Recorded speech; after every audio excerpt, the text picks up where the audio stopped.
Hello, everybody. I hope your life is treating you well. I want to welcome you to aiGED, the one, the only podcast for the 65 plus crowd that is focused totally on AI. It's me and Bitsy, my sidekick, and we are ready to deliver interesting content that's going to keep your curiosity in full bloom. Today, we're going to talk about how AI agents are, quote, on their own, trying to destroy reputations. We're going to talk about how the Pentagon is trying to bully Anthropic into letting them use AI to do some very bad things. Our main topic today is all about the genius of using AI for DIY home repair.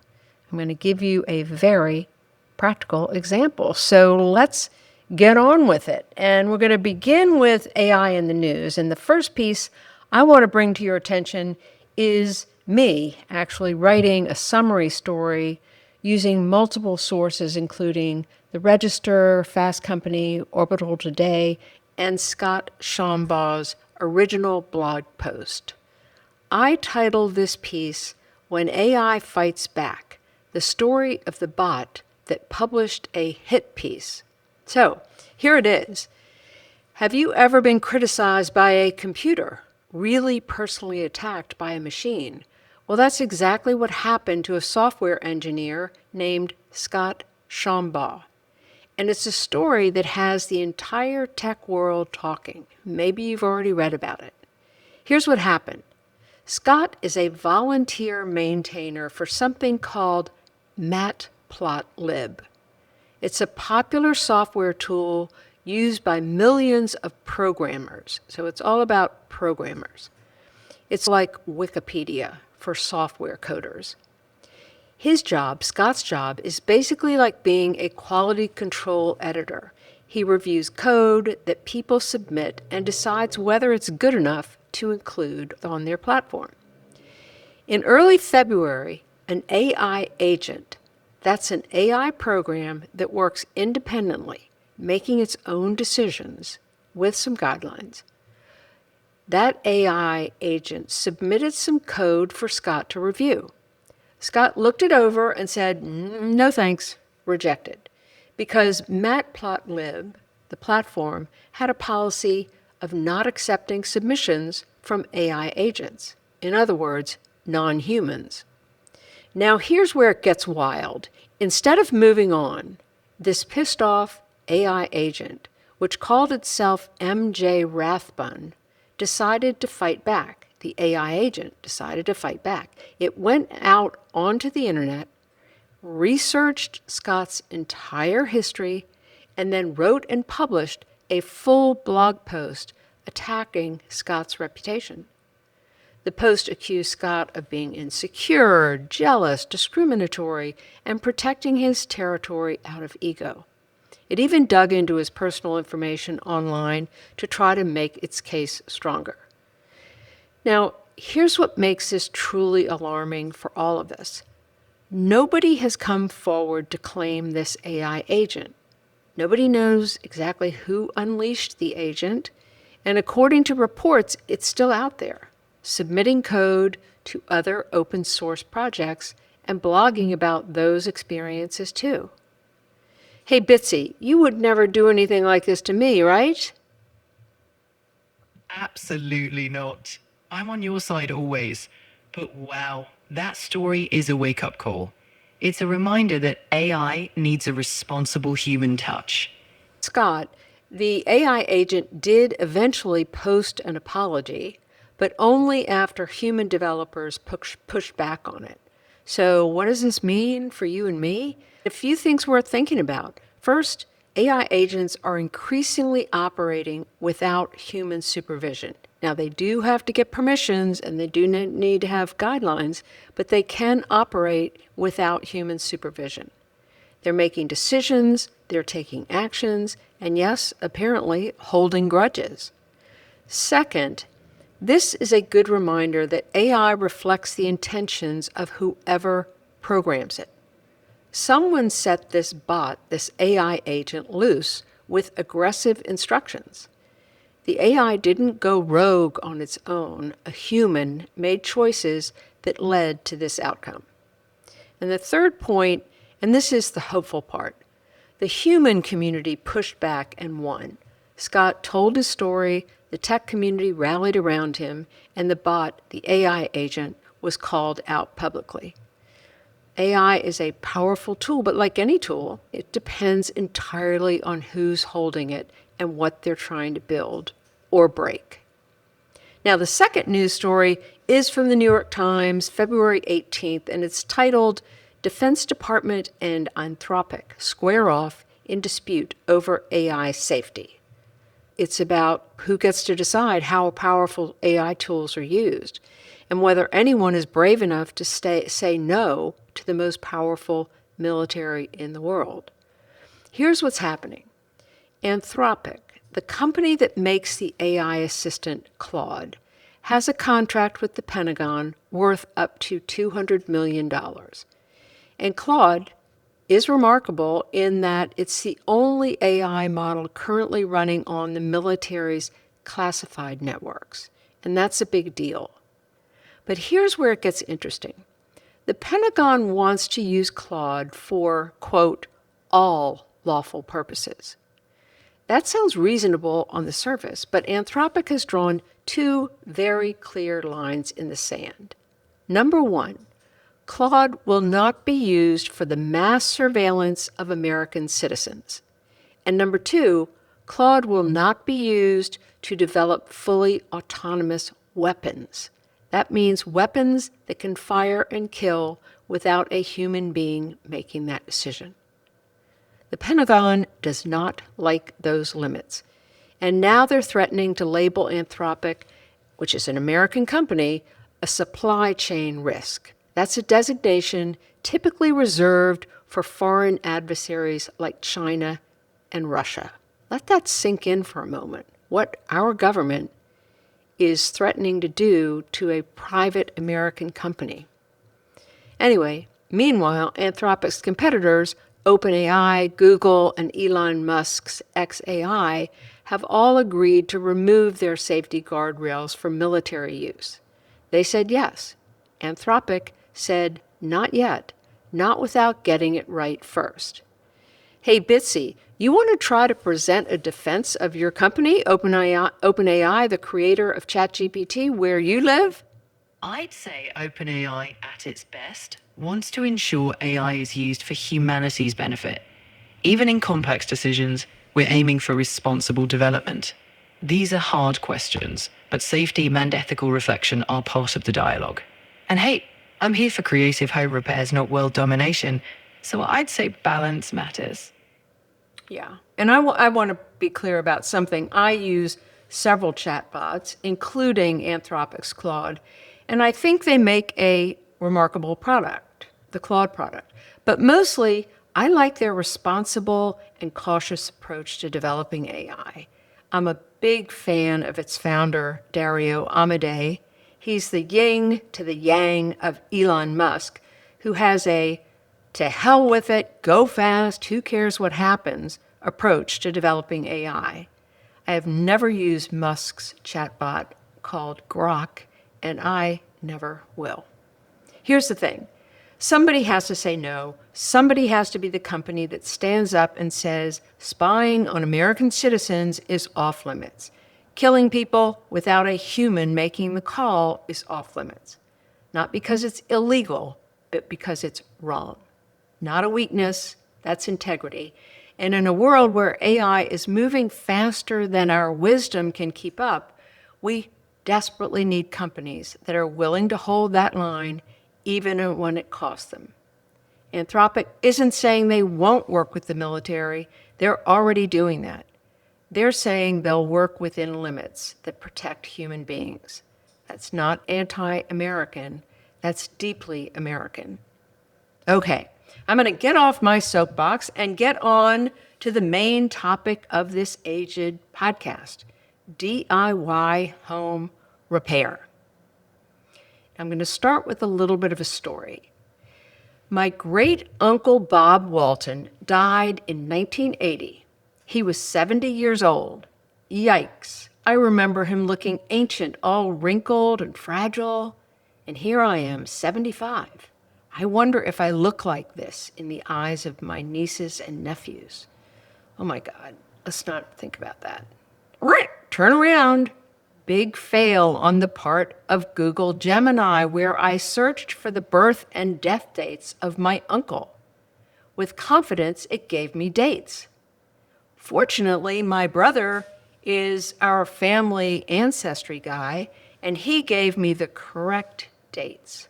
My great uncle didn't die at the age of 70. He died when he was 93. No wonder he looked wrinkled. He was born in 1894 and died in 1987.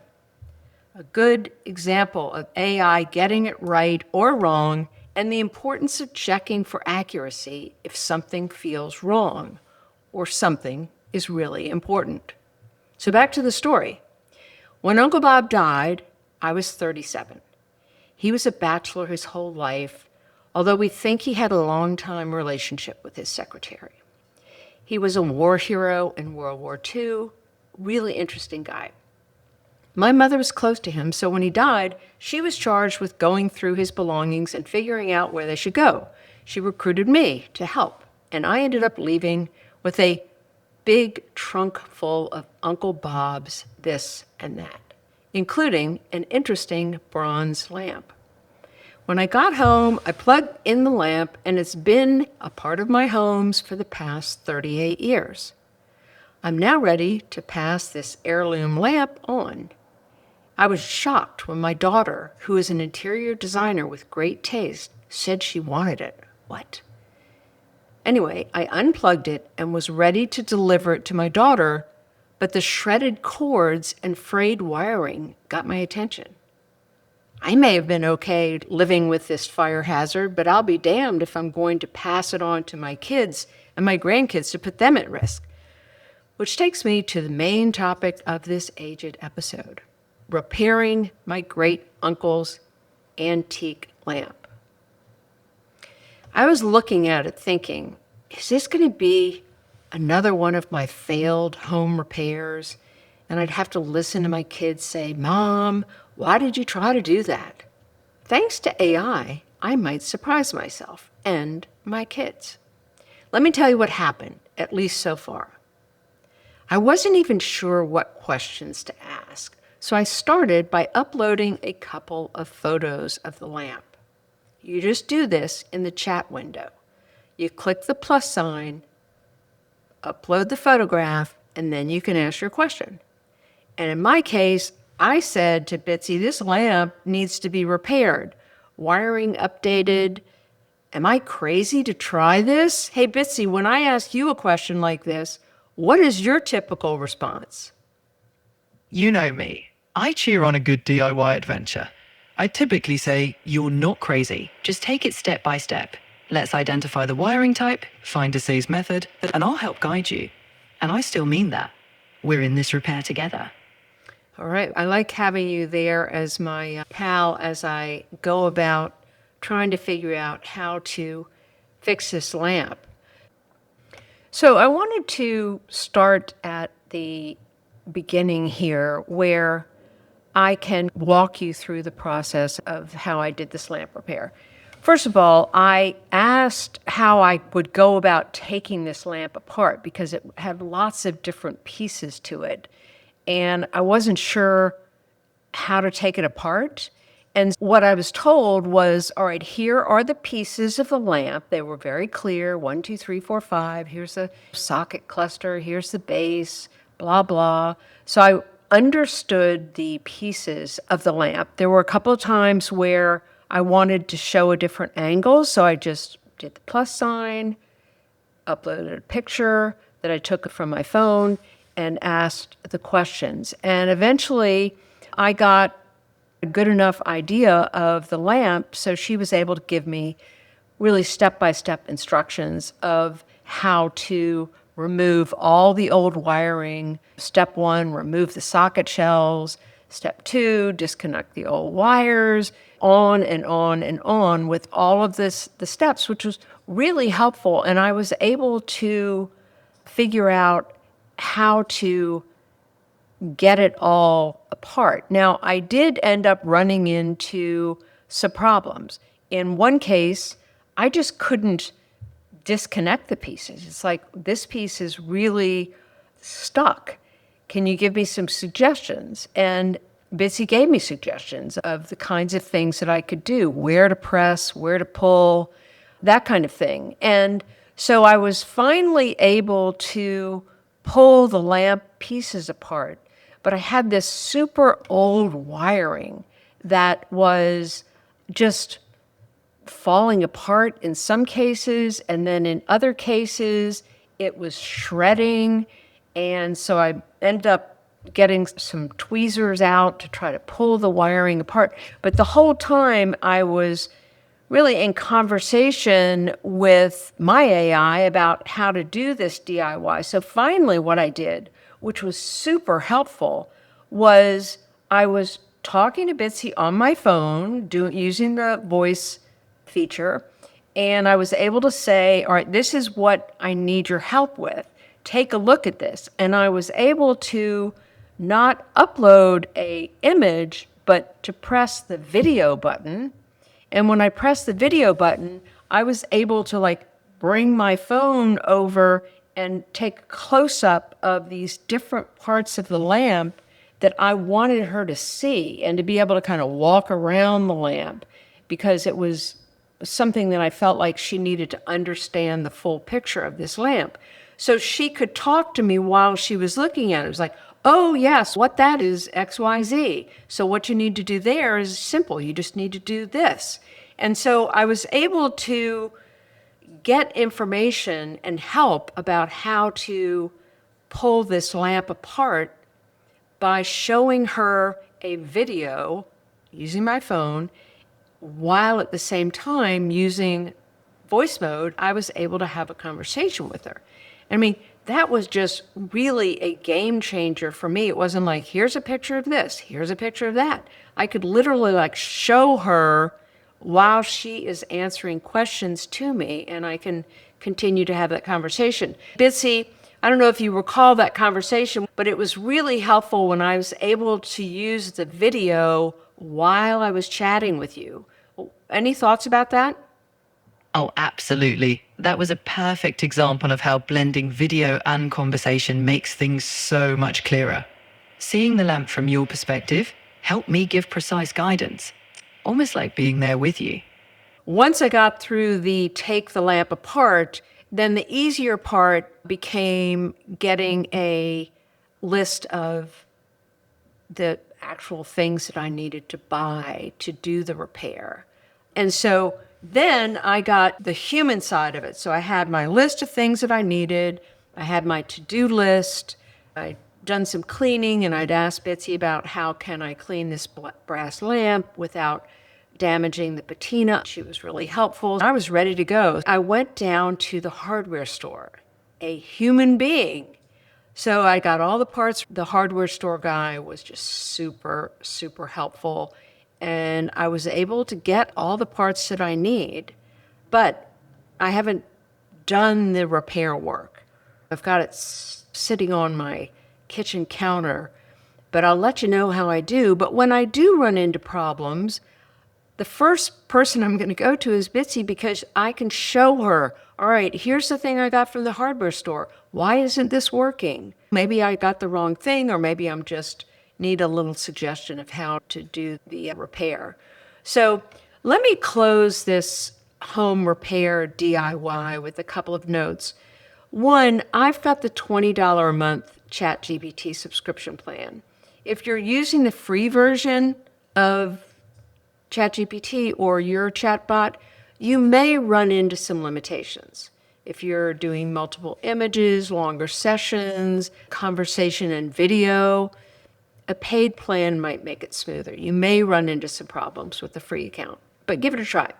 The second point I'd like to make is, if you are doing a repair on something that has an identifying label, just take a picture of the label and upload it. I did a small repair on my fridge recently, and I just took a picture of the little model sticker on the side of the door.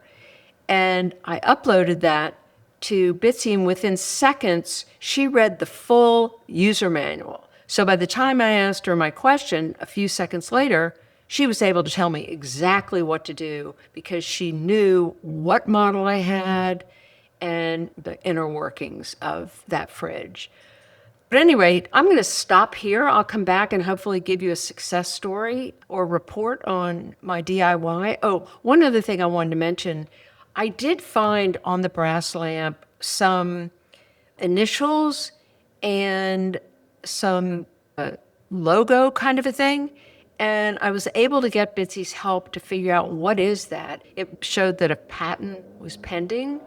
And the way that it was stamped onto this brass lamp, we're pretty sure that the lamp's about 100 years old. That was interesting. I do hope that you found this description of my journey of trying to repair Uncle Bob's lamp helpful. So let's move on to your homework. Of course, you know what your homework is. Try a home repair. Now, it's time to wrap up, so let me close by reminding us all that AI is both helpful and hazardous, i.e. spying on American citizens and that kind of thing. We live on the helpful side at aiGED. We try to focus on what good can AI do. We don't ignore the bad.